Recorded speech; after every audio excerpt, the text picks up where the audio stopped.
In every Christian life, sooner or later, there may come a time when God seems very, very far away, very remote, unreachable, untouchable. I think a lot of times this happens after a period of time of intense involvement, dedication, drive toward God and His kingdom or toward His work, and then maybe for some reason or another to have a disappointment or a disillusionment, and then begin to ask yourself some questions that you hadn't allowed yourself to ask for a long time. God's silence can be very frustrating to a person at a time like that. They wish He would speak. They wish He would show a miracle, give me a sign, give me some hint, some indication of what your will is for me. And as I say, this is something that sooner or later comes to most of us, because most of us will face these ups and downs, these periods of enthusiasm followed by periods of disillusionment, and then sometimes kind of losing track of why we're even here, and what it's even for. And I know one man who had at one time been a minister in the Worldwide Church of God who, several months ago, I think he may have changed his opinion by now, sort of referred to himself as a believing agnostic. He said, I believe God exists, but that He's not available for comment, was his way of putting it. It got that bad, really, in his own life, and I think some people it's even gone as far as just practical agnosticism. They just ask the question, well, doesn't God care? How can He be silent with all this happening down here below? When I need Him so bad, why can't I hear from Him? What can I do? Now, people have gone to some rather strange lengths at times to try to establish communication with God. Some rather bizarre things have taken place in people's lives as a result of this sort of thing happening. It can get so bad, as a matter of fact, a person can want that communication so bad that he can do, as was suggested in the sermonette, he can manufacture that communication. Sometimes it is just an out-and-out lie, and it's done for the best of motives. And I have very little doubt, for example, that the stories that I've heard are true of some of the faith healers that not so much today are going around the tent camp trails, but that used to very commonly. That these people actually had individuals set up to come in there who could actually puff up their neck to where it looked like a goiter, and they could come up front and then heal them and then drop that thing down to where it looked like they had instantly been healed of a goiter. Now, this was done not with the intent, the overt intent of deceiving people in order to make a quick buck and get out of town and go the other way. People have got to live with themselves no matter how bad they are. Generally speaking, what this was done for was to stimulate the faith of other people who were there so that they might be able to be healed really and literally themselves. And so they were a sort of shill. A shill, for those of you who are not aware of it, are people that are introduced into games in Las Vegas. They come along, they play in order to create an atmosphere of a game. There's no fun walking up to a crap table and being there all by yourself and just rolling the dice down the table and you're the only person playing. And so the casino will provide shills, other people to step in and play the game along with you. A crooked game will oftentimes cause these shills to win considerable amounts of money, which gives you the illusion of the possibility of winning, and then they turn right around and take it all away from you. In gambling areas, it can be legitimate in the sense of providing someone for you to play with, or it can be quite illegitimate in the sense of trying to deceive you to take your money away from you.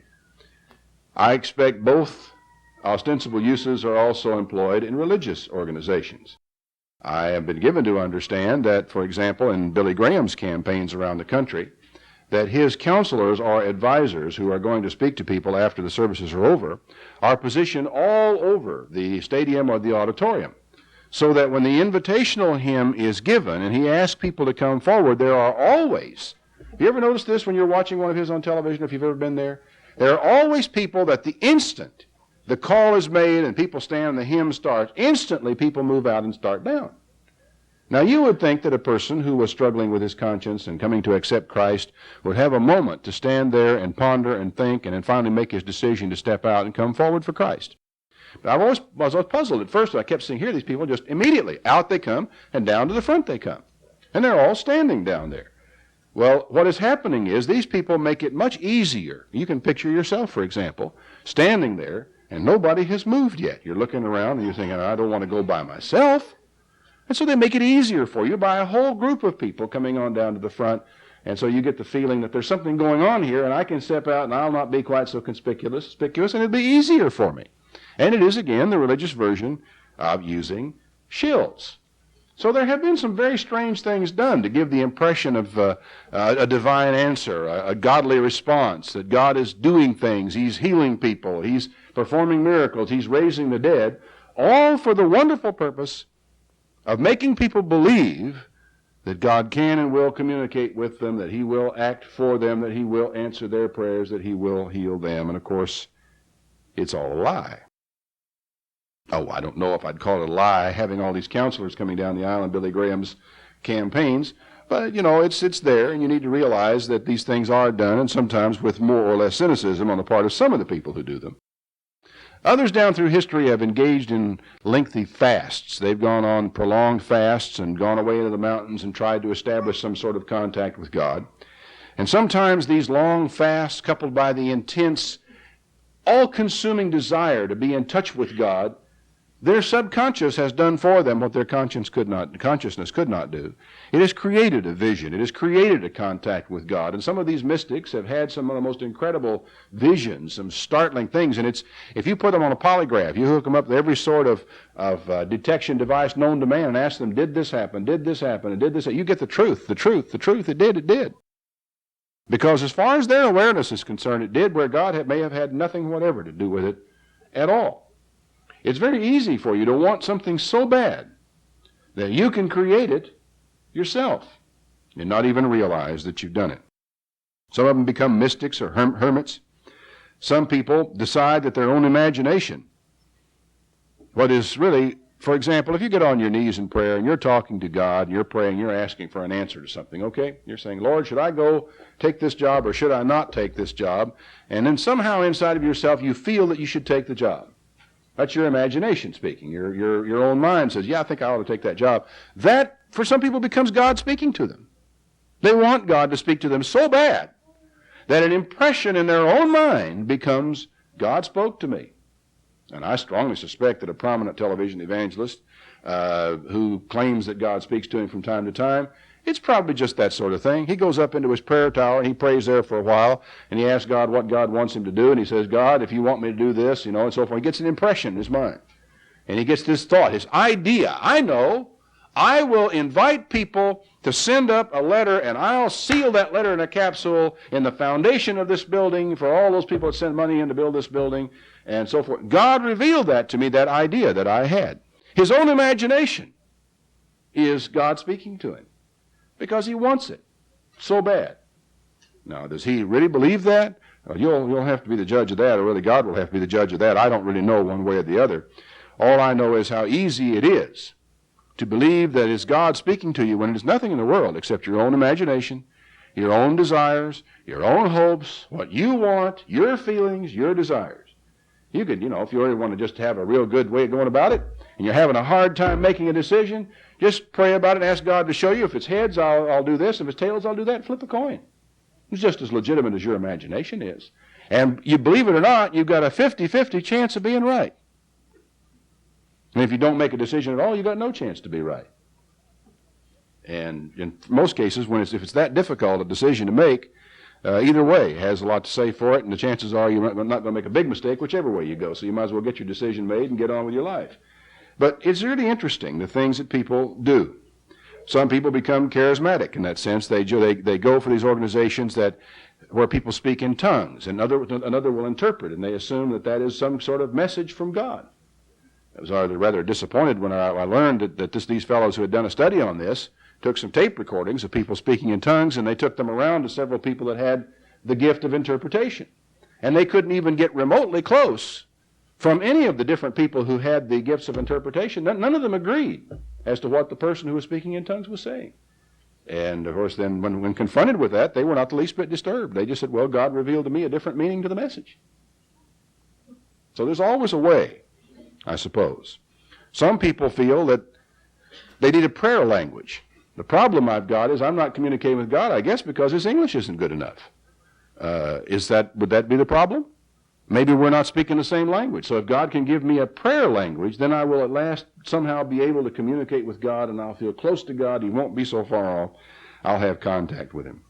Other people wind up looking for lost keys. You know, they've lost the key. There's got to be a key here somewhere, something that will unlock the door. I can pull a string and this whole thing will unravel, and there he'll be. I can see God at last. There's a barrier here if I can just figure out what it is.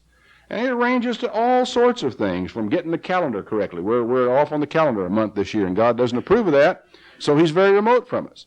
And it goes all the way into people who believe that God is offended with us because we don't pronounce his name correctly. And it can go into every sort of every imaginable source of key, of thing that people look for and chasing around. Then there are those people who feel, well, maybe the reason that God is way off from me is because I have done something terribly wrong, or because there is something terribly wrong with me.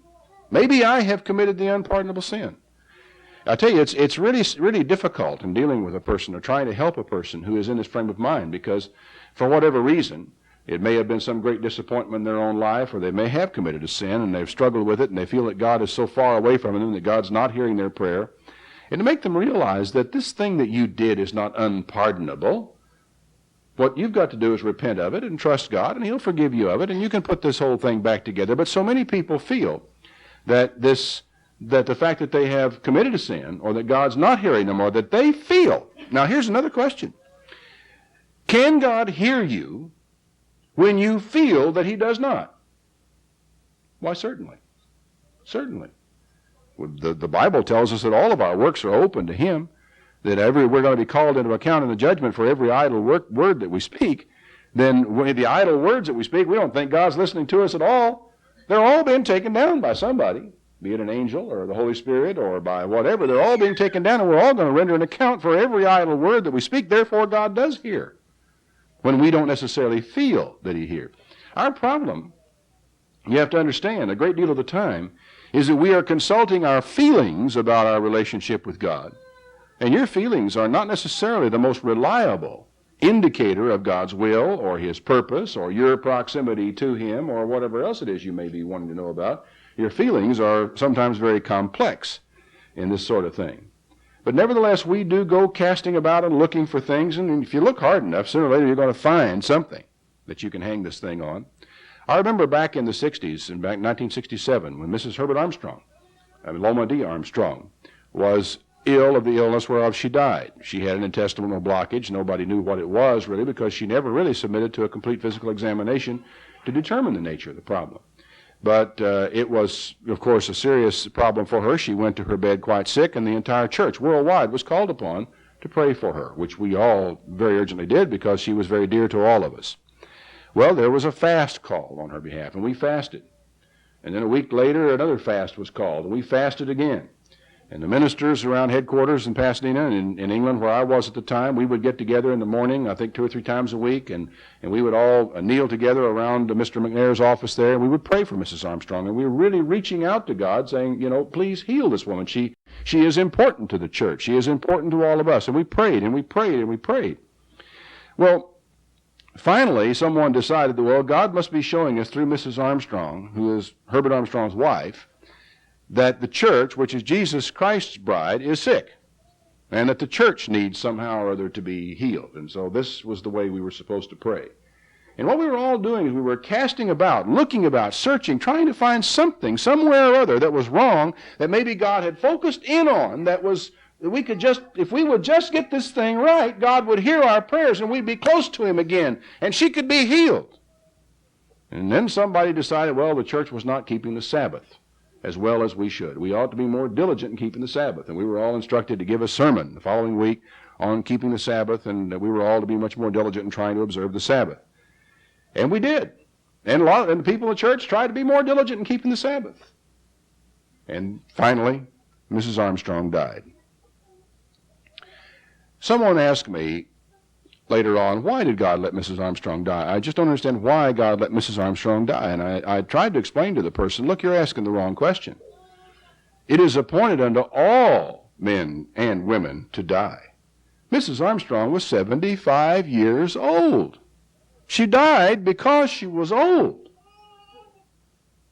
She suffered. Now, that's another matter. If you ask me why Mrs. Armstrong had to suffer the way she did, we could talk about that one for a while, but don't ask me why she died. But now, as far as why she suffered, Mrs. Armstrong suffered simply because, as a result of fortuitous combination of events in her lifetime, either her dietary habits, probably that combined with hereditary factors, that combined with environmental factors, and all of us know how polluted our environment can get these days, plus who knows, a possible exposure to radiation at some point in her life, had possibly created a tumor. That's why she was where she was. And trying to go around saying, well, there's something wrong with the church, quite frankly, was foolish in the extreme. Because it's like the disciples that came to Jesus that time and said, Master, who did sin, this man or his parents, that he was born blind? And Jesus said, you don't understand. It was neither this man's sin nor his parents' sin that was the reason he was born blind, but that the power of God might be manifest in him. You know, the truth of the matter is, Mrs. Armstrong died when she died, probably more because she did not seek competent medical attention than she did for any problem that existed in herself or the church or the ministry or the brethren or even her husband. There are all sorts of people who have been walking around this earth for years, leading active lives, seeing their children, their grandchildren, laughing and telling stories and anecdotes about their families, who have had surgery for exactly the same problem that she had it for, who had cancer of the colon, who are alive now to tell the story and still enjoying their lives many, many years subsequent to it. It wasn't then, and it isn't now, a death sentence to find yourself with intestinal cancer. So why did she die? She died because of the normal course of events. She became ill, and she did not do everything that could have been done to save her life. But then, that was her choice, and she was 75 years old, and she died in faith.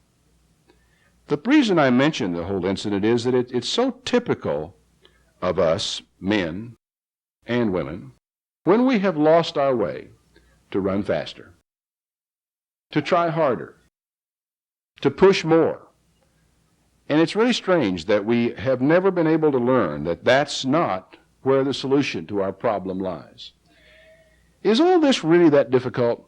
When you find yourself sort of cut off from God, or you think you're cut off from God, or God seems way off and seems very remote, is that really that difficult a problem to solve? Now, if you got your Bible, would you just turn back with me to the 10th chapter of the book of Romans, to verse 6. But the righteousness which is of faith speaks on this wise. Don't say in your heart, who shall ascend into heaven? That is, to bring Christ down from above. Or, who shall descend into the deep? That is, to bring Christ up again from the dead.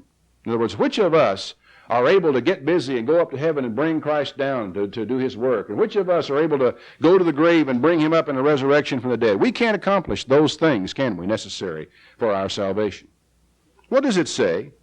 It says the word is near you, even in your mouth and in your heart. That is the word of faith which we preach. That if you will confess with your mouth the Lord Jesus, and shall believe in your heart that God has raised him from the dead, you shall be saved. For with the heart man believes unto righteousness, and with the mouth confession is made unto salvation. For the Scripture says, whoever believes on him shall not be ashamed. Now, of course, this Scripture is about salvation. But after all, if you have come to the place in your life where you feel cut off from God, or if you feel not cut off, but just that God is so remote, and that you just somehow have difficulty in reaching him, don't you need to be saved? Don't you need God to reach out and take hold of you and draw you back near to him? Of course you do. Now, is it any more difficult for you, a Christian, right now in your life, who may feel that you've drifted away from God, or that he has drifted away from you, or for whatever reason he's a long way off? Is it any more difficult for you as a Christian now at this point in your life to draw near to God than it was for you to be saved in the first place? Well, of course not. He said it's not something that's way off. It's not that somebody has to go up to heaven and bring him down. It's not that we have to go down the grave and bring him up. The word is near you. It's in your mouth and your heart, not somewhere else. Interesting when you think about it this way. And it is interesting also, I think, that he chose the words, your heart and your mouth, because the word is near you. When you think about it a little bit, it's so obvious. God cannot be more remote, further off. God cannot be more silent, for the words more mean a change. They mean different. And God does not change. If indeed then you are further from God, who has moved? If there is silence between you and God, who is silent? Who was the first to shut up? Who was the first to back away? It could not have been God, for he has promised he will never leave you nor forsake you. Jesus said he would always be with you unto the end of the world. As far as God's part, as far as his love toward you, as far as his care for you, as far as his dependability, his loyalty, his faithfulness, it can't change. Therefore, if there's been a change in a relationship, who has changed? Well, you have. Obviously. You are obviously the one who has changed.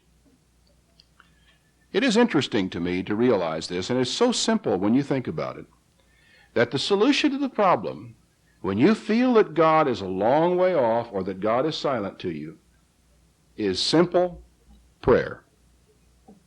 Just simple prayer.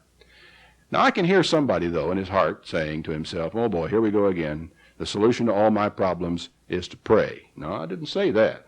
I didn't say that.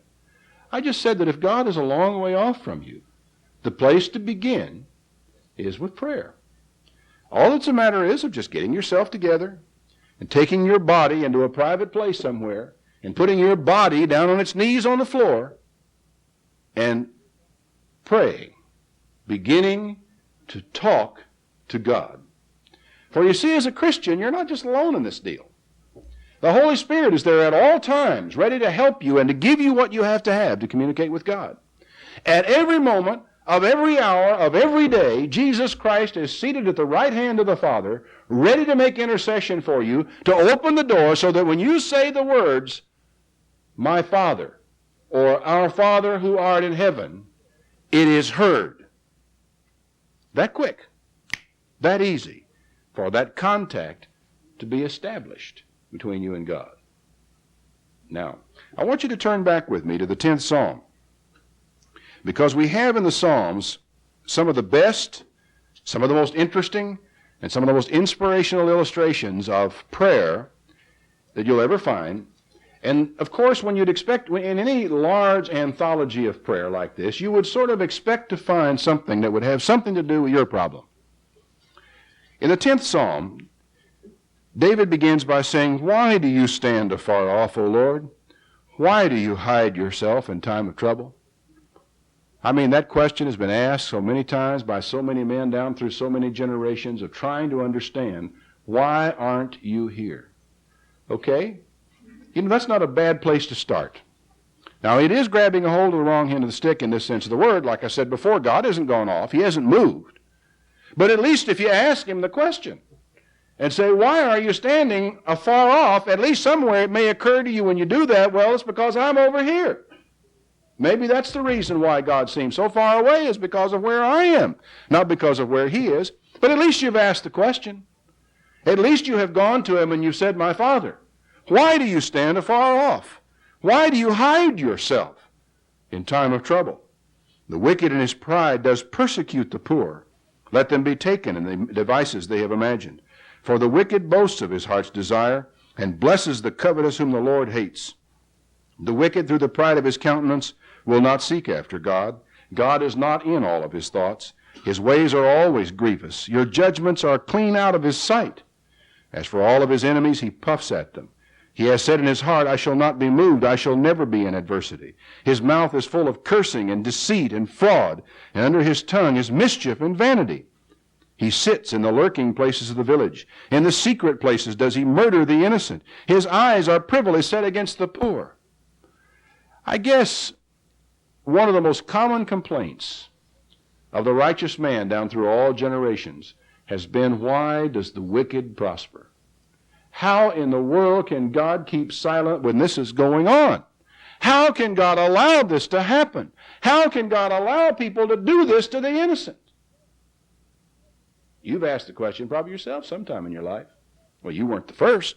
David was a long way ahead of you, and I don't think this thought was even all that original with David. He says of this man, he crouches and humbles himself that the poor can fall by his strong ones. He said in his heart, God is forgotten. He hides his face. God will never see it. Arise, O Lord. O God, lift up your hand. Forget not the humble. Why does the wicked condemn God? He has said in his heart, you will not require it. You have seen it, for you behold mischief and spite to requite it with your hand. The poor commits himself to you. You are the helper of the fatherless. Break the arm of the wicked. Seek out his wickedness till you find none. The Lord is king forever and ever. The heathen are perished out of his land. Lord, you have heard the desire of the humble. You will prepare their heart. You will cause your ear to hear, to judge the fatherless and the oppressed, that the man of the earth may no more oppress. Now you notice that change that takes place in this psalm as he goes along?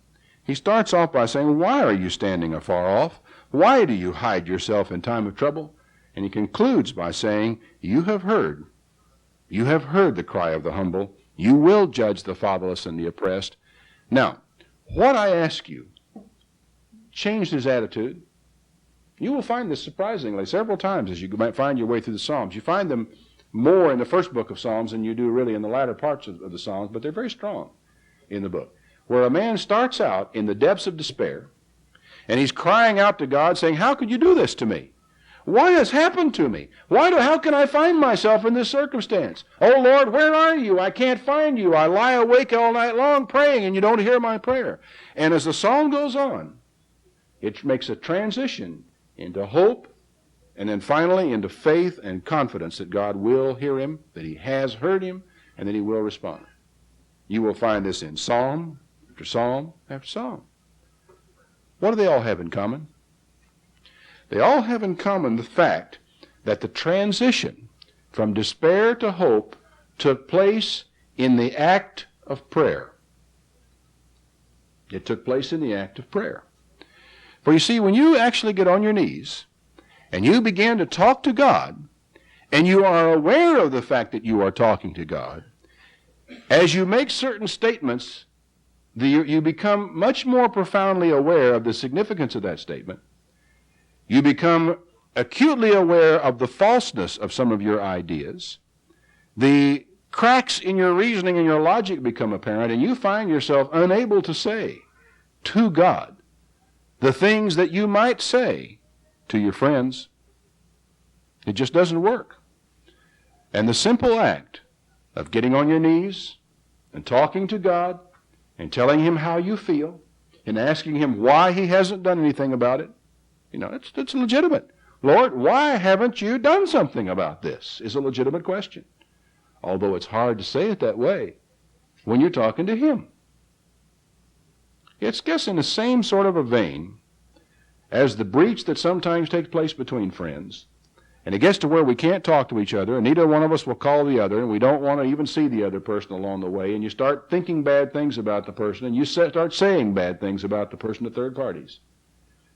And if you went in the presence of this friend of yours, and you tried to say to his face the things that you say to others, you find that the falseness of what you have been saying and thinking is so apparent you can no longer say it because you know your friend knows better. And so when you speak to God, it's almost like if you've got a complaint, if you don't think it's right, don't talk to me about it. Don't talk to your friends about it. Talk to God about it. Because it's awfully hard to lie to him. People have done it. Maybe some of us have done it. But it's not nearly so easy to lie to God as it is to lie to one another, because we know that he knows. We know he knows better than what we're saying. Now, if this is so simple, what I'm saying to you, how come everybody doesn't just do it? If it's that simple, if it is a matter, here's God way over there, and here I am way over here, and all I got to do if I want to get close to God is start praying more and regularly and what have you. If it's that simple, why doesn't one do it? Well, prayer is simple. People are not simple. They're very complex creatures. They have a great deal of difficulty, sometimes with even the simplest of tasks. Let me ask you a few questions. Let get you to ponder a few concepts with me, if you will. How do you feel about people who never call you unless they want something? Well, you all know how you feel about that, don't you? In fact, every once in a while, a person like that calls you, what do you want? What do you mean, what do I want? Well, you never call me unless you want something. Oh, well, today I was just calling you up to say hello and good, how are you, and so forth. Didn't have anything I wanted at all. Now, of course, he did. But since you called him on it, he decided, I better not ask for anything this time. Now, we know how we feel about people who never call unless they want something. Now, is it possible that that could have a bearing on your relationship with God? That if you never call except when you want something, that a certain amount of whatever the divine equivalent of cynicism would be comes into the picture? And somebody says, well, now here's old so-and-so. He's praying again. I wonder what he wants this time. Because I never hear from him unless he wants something, like the kid that's going off to college, and the only time he writes home is when he runs out of money. Some of us never bother consulting God unless we're in trouble. Now, if you were God, and you had a servant down here below that never called you except when he's in trouble, would you ever be tempted to keep him in trouble most of the time? Sure you would. You'd cross your mind. You'd say, I know what I'll do. I'm just going to keep that old boy in hot water because I think he just does better when he is in hot water. He actually stays in a better attitude when he's broke than he does when he's got money. So let's bust him. Now God is very compassionate, and I don't know that he really intervenes that much in our daily lives, but it's kind of sobering thought, and one that we might even open ourselves up to if we only call God when we want something. I really think that that's a factor you ought to think about. How do you feel about people who never talk about anything except themselves? Their problems, their frustrations, their job, their angers, who did them dirty last week, what went wrong at the job yesterday, how I can't get along with so-and-so, why are these people all out to get me, and so on. How do you feel about people who never talk about anything except themselves? Well, I don't know how you would describe them, and I suspect we all know people like that, but it's difficult to really feel close to a person like that, isn't it? You may feel like a professional counselor for them. You may feel like sending them a fee, a bill for a fee for your services of listening to all their problems like a counselor does for, $1 an hour, $40 to $5 an hour for listening to their troubles along the way. And you may even like the person, perverse sort of way. But nevertheless, we just don't feel quite the same. How does God then respond to a person who, in the process of getting on his knees and spending an hour in prayer, spends about a quarter of the time praying and talking about himself and his problems and who did him dirty last week, and the rest of the time with his mind wandering off on what he's going to be doing the rest of the day? Would you feel a good, close relationship with that person who talks that way? How would God respond to being used as a sort of psychological dumping ground? Now, I know the old song goes, take your burdens to the Lord and leave them there. And it really is a marvelous thing to be able to go to God and talk to him about your problems. But is it really healthy for you to just keep on, we just dump everything on God? We never talk to God until I've got something I've got to get rid of, until I've got a burden I've got to cast off. And the only thing God ever hears from me is about me and myself and the things that belong to me and the people that are close to me that I'm concerned about how they relate to me and all of the things that have to do with me, myself, and I. That's the relationship that exists between a lot of people. And it's the kind of a relationship some people try to have with God. And then they wonder why he seems long way off. Well, quite frankly, I don't know how you feel, but when I run into that kind of person coming down the street, I sort of step into the shop front somewhere and go looking for something and pretend I didn't see him. I'm prone to do that. And it would be awful if God ever did that to you and I, wouldn't it? So not only do we have to solve the problem of getting ourselves to a place to pray, we really ought to stop and think just for a moment about what kind of a relationship we build with God in prayer. For if we only go when we want something, and we get there we only talk about ourselves and our troubles and our problems, that might have something to do with why the relationship isn't quite right. For you see, when you communicate with somebody, or you sit down and you talk to somebody, and you spend the whole period of time that you're with them talking about yourself, and finally you run out of time, oh, I've got to go, and good to see you again, and you leave, have you come to know that person any better at all? What do you know about him? Has he had any problems this last week? What's his wife's health like? Are all of his children okay? Wouldn't it be tragic if you met a friend like that you hadn't known in some time, and you got started talking, and you talked the whole period of time about yourself, and then you left, and then after you'd left and you were doing something, somebody met you and said, oh, did you see Bill? Yeah, I saw him today. It was wonderful talking to him today. It was really sad about his boy, wasn't it? His boy? Oh, yeah, his son was killed about a month ago in an automobile accident. Didn't he tell you? And then you have to face the fact that you never gave him a chance to tell you. Well, what I'm saying is, you're not going to feel close to people to whom you tell everything that is on your mind, and you hear nothing back from them because you're talking entirely about yourself all the time. And so it may be that if all you ever do in talking to God is say, gimme, gimme, gimme, gimme, or listen to my problems, no wonder you feel a little bit distant from God, or that maybe he is distant from you. For you have grown no closer to him. You have not been ready to listen to him in the process. How do you feel about a person who habitually asks questions that you have already answered? Does it give you the feeling that they're not listening to you? You know, you've already told them.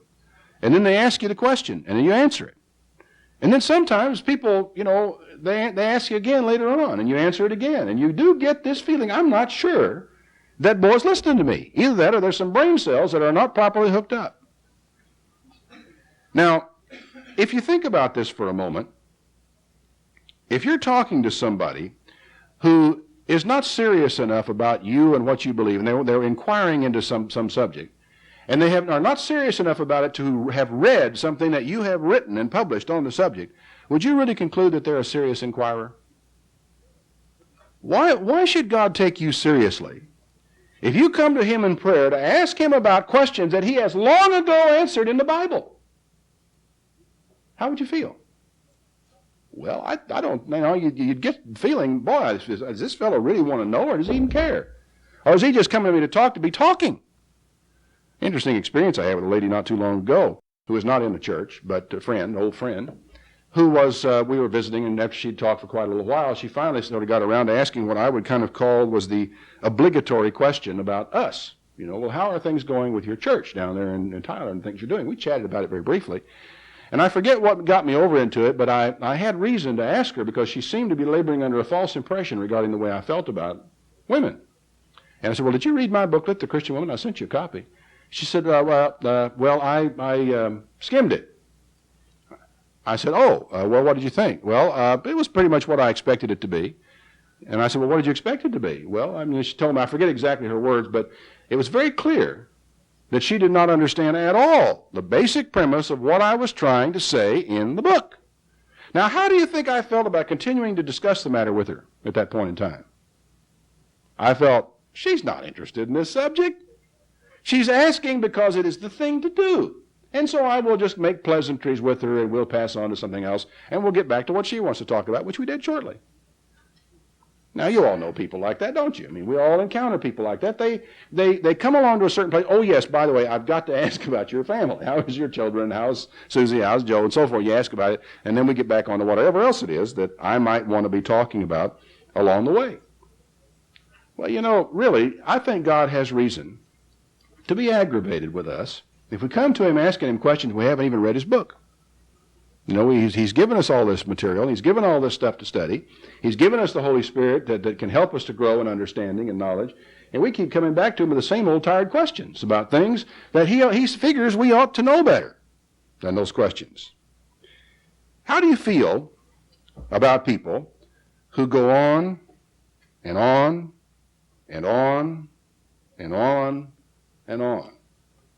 Turn back to Ecclesiastes, the 5th chapter. Verse 1, keep your foot when you go into the house of God, and be more ready to hear than to give the sacrifice of fools, for they do not consider that they do evil. Be not rash with your mouth. What is the sacrifice of fools? You will see, it is words. Be not rash with your mouth. Don't let your heart be hasty to utter anything before God. For God is in heaven, and you are upon earth. Therefore let your words be few. Now, that's really profound when you think about it.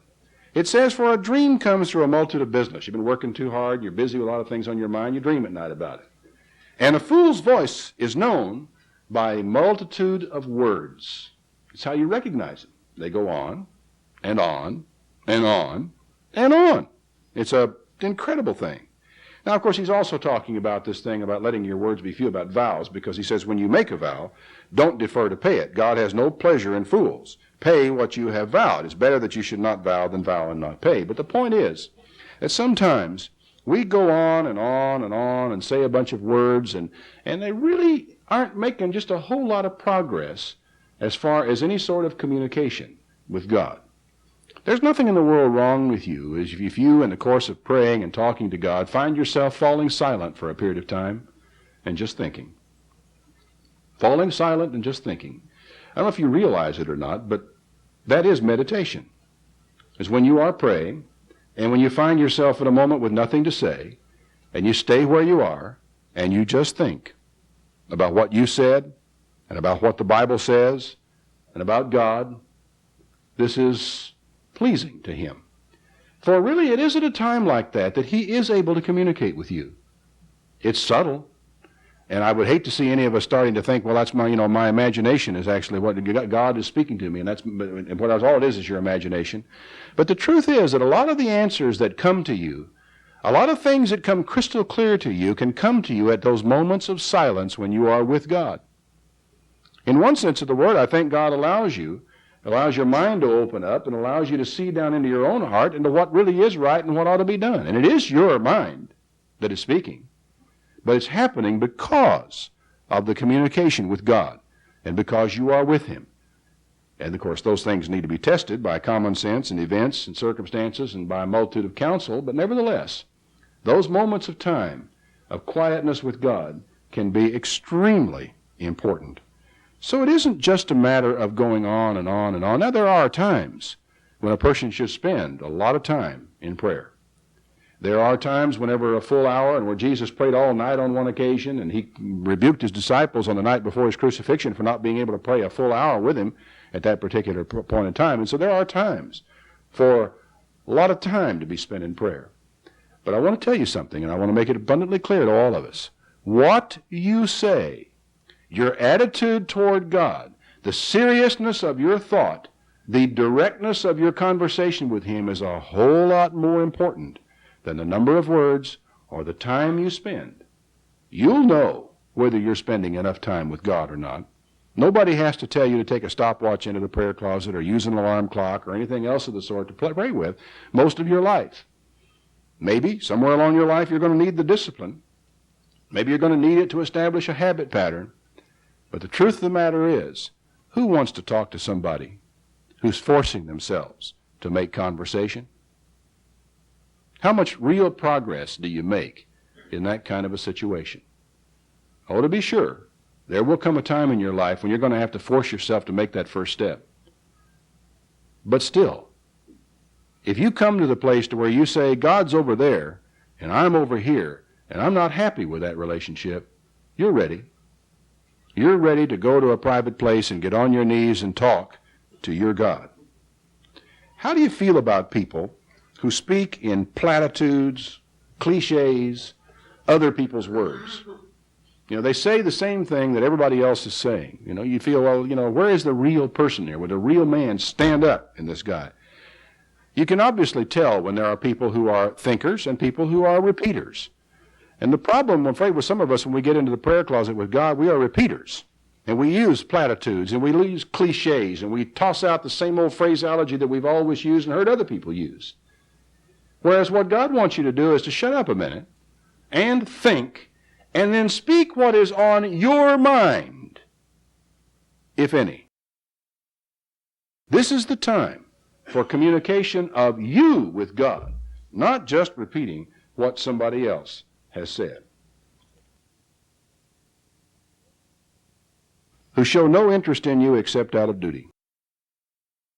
I've already talked about the obligatory inquiry, the one-sided conversation, and then somebody who says, well, how are things going with you? And you can tell that they're not really interested, but they feel that they've talked so much about themselves at long last they finally feel guilty. Well, now let's talk about you for 5 minutes, now that we've talked about me for 2.5 hours. And, it's sad. We all do that sort of thing, I'm afraid, to one another. Some of us are worse at it than others. But the point is, if you don't feel all that great about it, what do you think God feels about the obligatory prayer, the person who's doing it out of a sense of duty and who hasn't come to the place to where he wants that contact with God, that relationship at all? Could it be that God doesn't care to communicate with people who don't care to communicate with him? It's not unreasonable, is it? It's not the least bit unreasonable to think that God would not care to communicate with people who do not care to communicate with him. And if that's the case, maybe we can understand why in this world of ours, year in and year out, God seems so far off. And he is so silent to the world at large. It is because the world at large doesn't care to communicate with him, and he doesn't care to communicate with them. Why should he? Why should he communicate with the people who, when the one time he occasionally spoke to them, they got scared, slapped to death, and withdrew afar off and said, you go talk to God and tell us what he said. We don't want to hear him. Well, I don't know. It doesn't seem to me to be the least bit unreasonable. If you want to be in touch with God, it will be necessary for you to pray. It will be necessary for you to pray. Not for hours on end, but regularly. Regularly. As a part of your life, where some time is set aside for you to communicate with your Maker. If you want to be close to God, in touch with him, if you don't want to have this feeling that God's a long way off, and boy, he sure is silent, I wish he would speak, you're going to have to pray. Not for hours, but regularly. Not with many words, but with your own words, well thought out words. Not with somebody else's words, with your words, and your expressions, and your language, and your bad grammar, and your weak vocabulary, or whatever else it is you think may get in the way between you and God. That's what he wants to hear from you, is what is you, right from the core of your being. Not with pious platitudes, not borrowing these expressions, religious-sounding words that you hear from somebody else, but straight talk. David said, in talking of him, he said, you desire truth in the inward parts. That's true. That's true. What God wants to hear from you is the truth from the inward parts. Somewhere down in the middle of your being, there is the truth. Prayer is not difficult, and prayer is not complicated, but prayer is something you have to want to do. You have to want to do it. You must want to talk to God. Now, when you go about it, and when you start off, there is one thing that I feel that must be borne in mind, and I feel if there is a key, if there is a touchstone, if there is some particular point that holds all this together, it is this. Never forget who you're talking to. Because I do honestly believe that there are times when we lose our grip on that, and we don't really keep in the forefront of our mind just who it is that we're supposed to be talking to on our knees here beside our bed. Prayer is no time for frivolity. That seems obvious enough. Because whenever you go before God, an attitude of respect, it's such a paltry word, respect. It doesn't even get close. Fear, now there's a word I can get my teeth into. Fear is not out of place when you get on your knees and you're talking to God. After all, who is this that you're talking to? Do you realize what an awesome intellect is on the other end of the line that you're talking to and is listening to your words, who is stopping and taking the time to hear what you're saying? Ghastly, it's hard for me to even begin to convey or discuss or even understand. The one that you're talking to is the designer of the eye. I never fail when I go to see my ophthalmologist and I sit there and wait for him in his room for a little period of time. He's got this huge chart of the eye on the wall. And I can hardly take my eyes off of it while I'm waiting for him, because I look at this thing and I see this. It's quite large. It's about the eye that I'm looking at is this big. And I realize that down into this tiny little old thing the size of a marble in my head are all of this incredible design of the lens of the eye that is positioned at exactly the right distance from the retina in the back, and all the little nerve endings on this retina, and how light striking these nerve endings by some mysterious, understood, but it's mysterious to me, process, is transformed into a very tiny electrical energy which makes its way to the brain and creates an image which my brain interprets as seeing all this thing that's going on out here. And I realize to myself, this person I'm talking to designed the eye. Can he see? Can he see? Because you see, we are so stupid sometimes that we can't even keep in our mind that God can see. We don't understand that the one who designed the ear can hear, that he can even read and discern the thoughts and the intents of your heart, that everything about you is open to him, just like taking a knife and just cutting you open from one end to the other, instead of seeing ribs and heart and lungs, he sees the mind, the heart, the deception, the hypocrisy, the lies. All of it is naked and open to him with whom we have to do. And you think about that for a moment. What other position would you want to go to him in besides on your knees? Maybe prostrate on your face on the floor.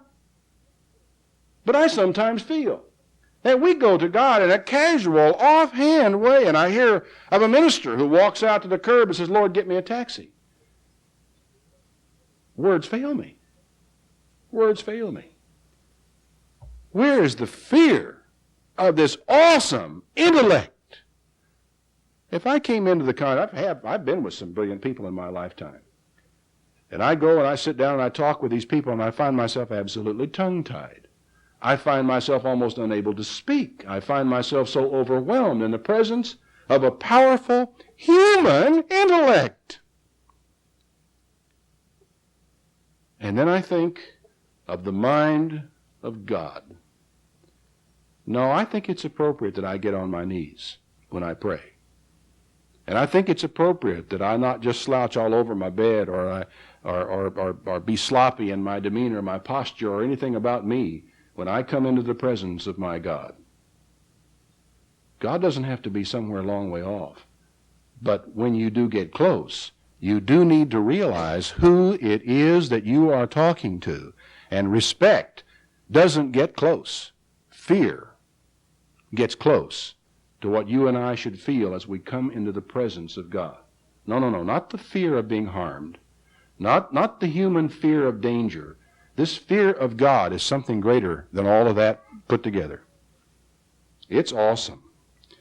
He designed everything, such stunning creativity, total recall, absolute total recall of everything that has ever been. All knowledge, absolute, complete insight into everything that happens, into people and things, and the ability to look in your eyes, to look into your soul, and to know what decisions you're going to make as you face questions that face you tomorrow.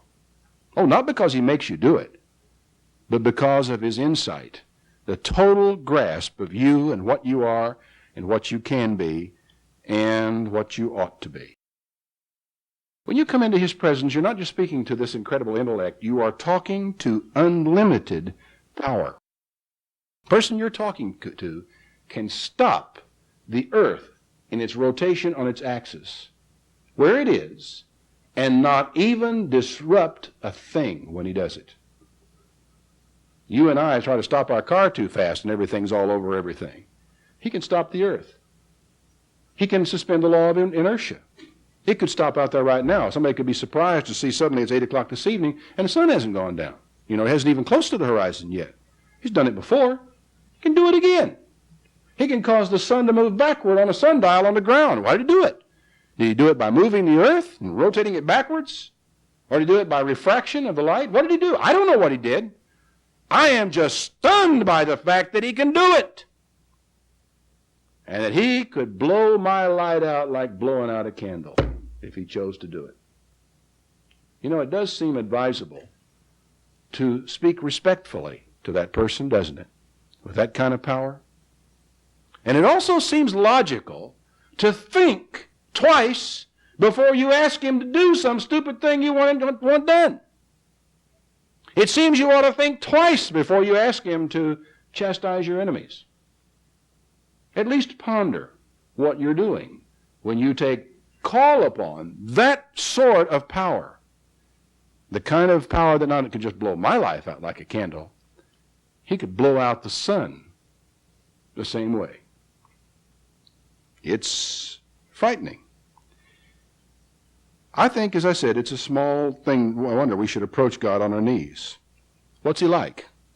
Now, we know what his power is. We know his intellect. What's he like? Well, we know from the Bible that he is compassionate. We know he's merciful. We know he's forgiving. And we know he's kind.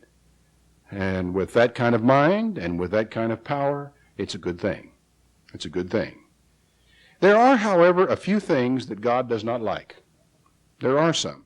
And, I think it's good for us to know that. You can get to the frame of mind where you go wandering around in life thinking, oh, well, God doesn't mind this, and he doesn't care about that. It's no big deal if this happens, But there do happen to be a few things that he does not care for. Now, I would have to say that if I knew a human being that was close enough to me for me to be concerned about him, and he had the kind of intellect and the kind of power to do me a lot of harm, I would like to know what he doesn't like. Okay? Proverbs, the 6th chapter. These 6 things does the Lord hate. Yea, 7 are an abomination to him.